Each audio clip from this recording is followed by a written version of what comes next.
기도하겠습니다. 은혜로우신 하나님께서 우리들에게 주의를 허락하시니 감사합니다. 하나님을 예배하는 일이, 또한 하나님을 찬양하는 일이, 또한 하나님을 의지하며 사는 일이 감사가 되고 기쁨이 되도록 도와주옵소서. 모든 말씀을 예수님의 이름으로 기도합니다. 아멘. 오늘 말씀 묵상은 마태복음 8장 18절서부터 27절, 마가복음 4장 35절부터 41절, 누가복음 8장 22절부터 25절에서 나오는 폭풍을 잠잠케 하시는 예수님 이야기입니다.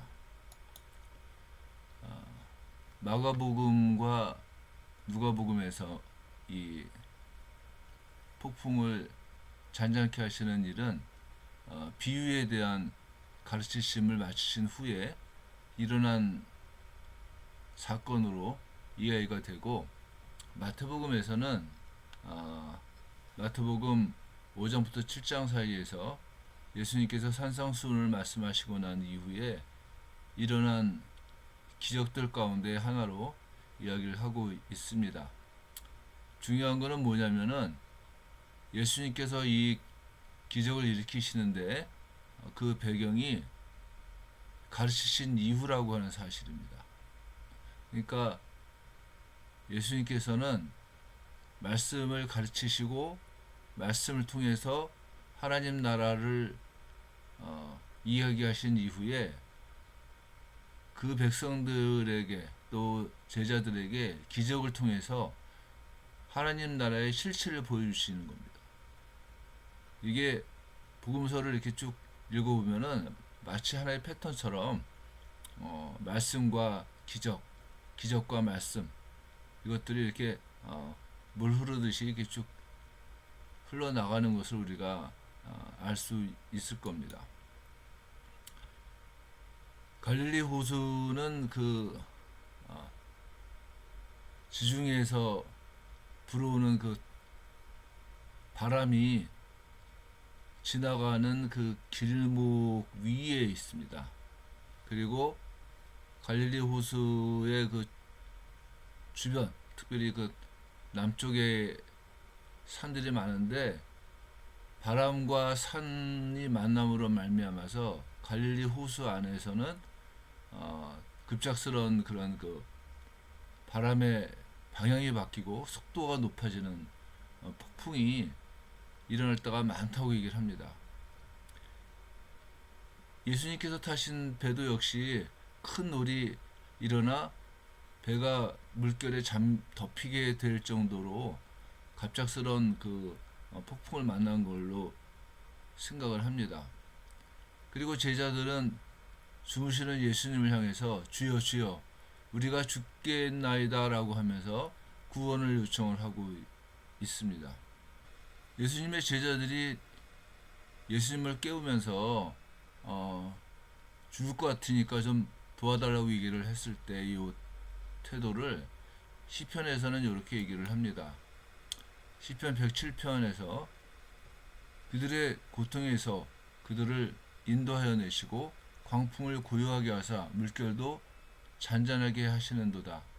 그들이 평온함으로 말미암아 기뻐하는 중에 여호와께서 그들이 바라는 항구로 인도하시는도다. 이렇게 얘기를 합니다.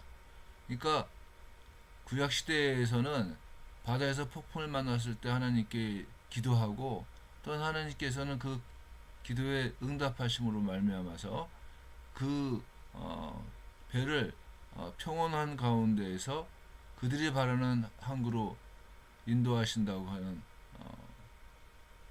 이야기가 있는데 복음서에서 얘기하는 것도 아마 요 시편의 내용을 바탕으로 제자들이 예수님을 깨우면서 구원해 달라고 얘기를 하고 있는 것이다 이렇게 생각을 하는 겁니다. 그래서 예수님께서는 일어나셔서 바람을 꾸짖으시며 바다더러 이르시되 잠잠하라 고요하라 이렇게 말씀을 하신 겁니다. 이런 예수님의 모습은 바다를 창조하신 하나님만이 할 수 있는 능력이다 이렇게 생각을 할 수가 있는 거예요.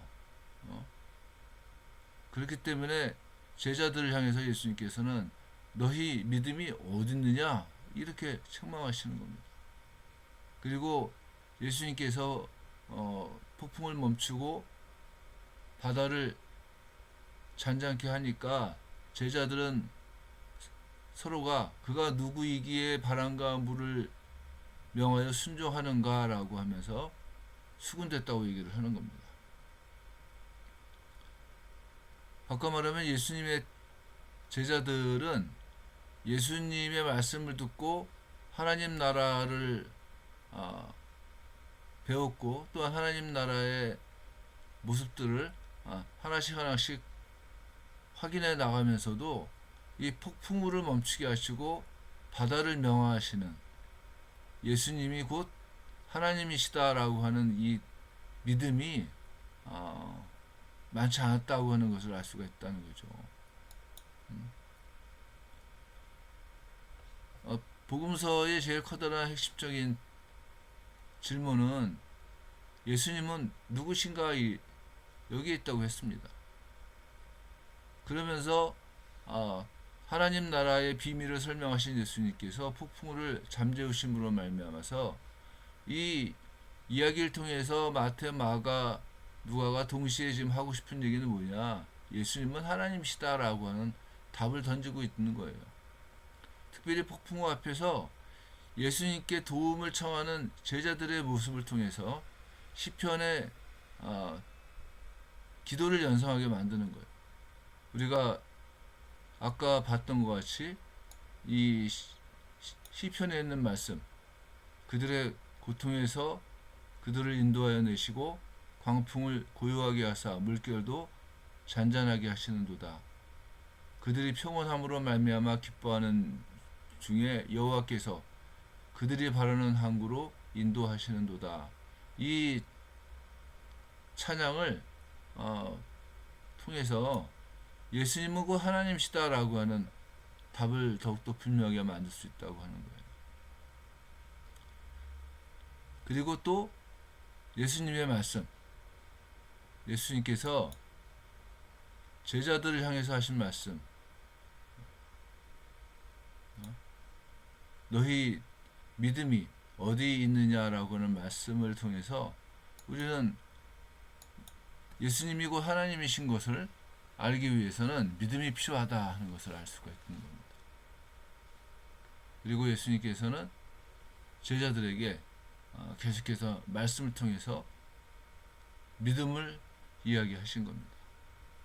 어떤 때 사람들은 기적을 봐도 못 믿습니다.